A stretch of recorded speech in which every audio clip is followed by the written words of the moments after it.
pensamos ahora en un monje de ahora mismo y en la manera en que vive, tenemos que volver la mirada hacia atrás, hacia nuestros antiguos padres, los monjes, y en la vida y costumbres que éstos tenían y que hemos aprendido porque está reflejada en los libros antiguos que todavía conservamos de ellos, de nuestros primeros padres, los cuales fueron los fundadores del monacato actual.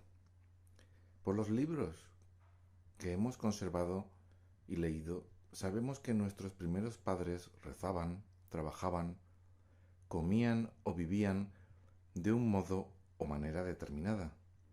Todo esto nos ayuda a saber las tareas concretas que realizaban y algún detalle específico más, pero no nos muestran muchas más cosas que necesitamos saber sobre los monjes, porque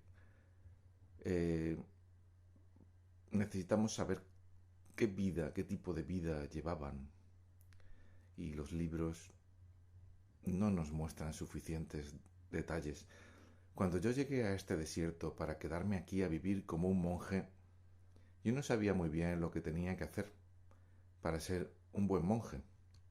Me acuerdo que había un monje viejecito, vecino mío, muy próximo al lugar donde yo tenía mi cueva, y me acerqué a donde él estaba viviendo y le pedí consejo.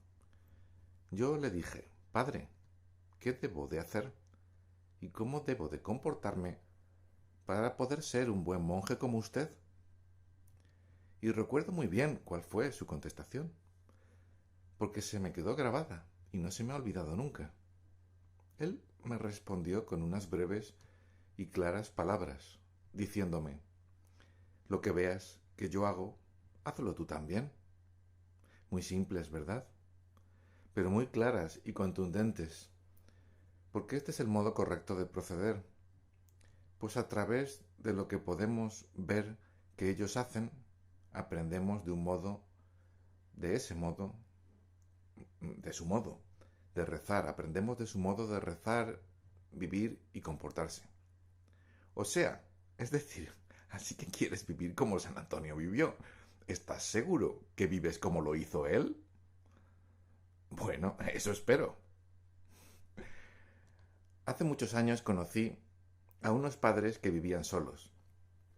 Bueno, realmente no eran padres, solo eran monjes, pero vivían solos y no tenían contacto con casi ninguna persona. Se llamaban Sketics. Sí, se llamaban Sketics. De ellos aprendí muchas cosas. Tú puedes aprender mucho leyendo en unos libros y también puedes aprender mucho, como antes decías, viendo lo que otros monjes o padres hacen e imitando lo que hacen. Pero te tengo que decir que existe, a pesar de todo esto, un abismo inmenso entre conocer o saber lo que tienes que hacer y llevarlo a cabo en tu propia persona. Es muy distinto saber y conocer sobre algo.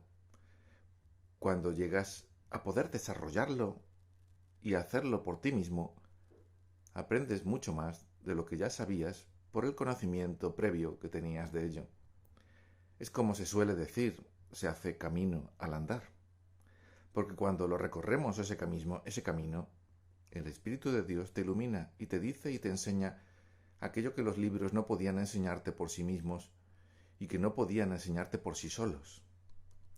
Así pues, yo sabía y conocía cómo habían vivido nuestros antiguos padres fundadores, y ese conocimiento no me sirvió de mucho, hasta que pude recorrerlo por mí mismo y tener una experiencia práctica de este misticismo y ascetismo monacal a través de la experiencia vivida por mi propia vida y practicada por mí mismo en mis quehaceres de cada día.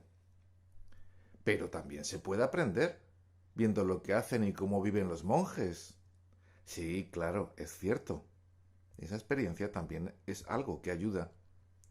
Yo siempre tenía la costumbre de ir a ver unos monjes que conocía, y siempre albergué la esperanza dentro de mí de poder un día vivir como ellos vivían, pero solo y en un desierto.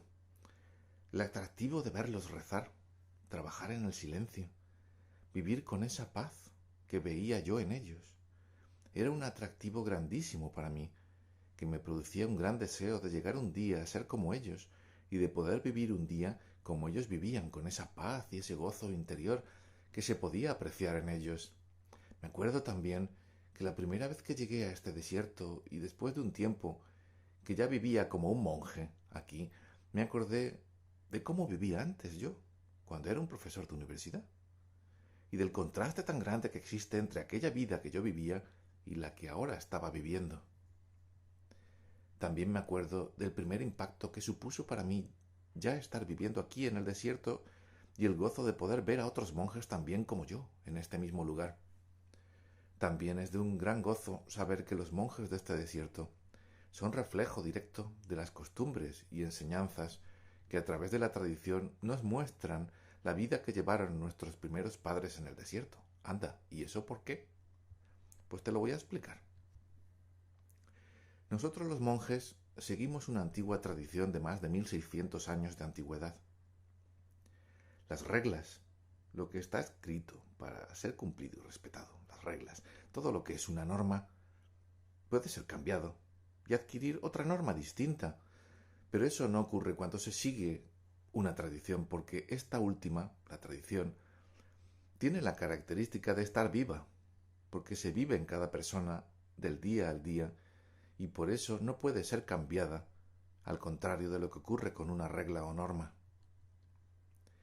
Otra cosa también que me acuerdo de cuando llegué aquí por primera vez a este desierto es la llamada, el aviso a todos los monjes para que se reúnan en un mismo lugar para rezar juntos. Sí, sí, esto fue establecido por nuestro padre San Antonio. El sonido o alerta que se necesita para convocar a todos los monjes dispersos a un mismo lugar se le llama Kilian. El Kilian es muy interesante. El Kilian es una palabra muy antigua. Proviene del siglo V, de cuando todavía no existía el monje propiamente dicho, sino que era una serie de personas que habían abandonado el mundo de manera voluntaria, muchas veces como consecuencia para dar un desagravio y por arrepentimiento ante sus muchos pecados y faltas, y dichas personas abandonaban el mundo en su totalidad para venirse aquí al desierto a vivir de un modo que desde ese momento dejaban de hablar ya para siempre con nadie y vivían ya completamente en soledad para siempre y sin hablar con nadie, siendo esa vida retirada del mundo y todo el sufrimiento que ello supone y por el que ellos atravesaban debido a sus pecados y su arrepentimiento, era un medio de pago a Dios por sus muchos pecados y culpas. Solo en el momento del rezo lo hacían todos en compañía y en común. Ellos, aquellos Kilians iniciales, rompían el molde propio de una sociedad mundana y vivían toda su vida buscando la reconciliación con Dios para llegar un día a ser admitidos por Dios en una vida más gloriosa y eterna junto a Él, algo muy bello y muy digno. Hablando sobre otro tema, es curioso cómo los niños aprenden todo lo que ven de sus propios padres, imitando todo lo que ven hacer a ellos. Sí, esto es cierto. Yo creo que aquí ocurre un tanto de lo mismo, porque aprendemos las costumbres unos de otros a través del ejemplo y de la tradición vivida cada día por cada uno de nosotros. También hay que decir que a pesar de haber leído muchos libros, de donde más he aprendido es de los consejos orales de mi propio confesor y de los consejos de otros monjes.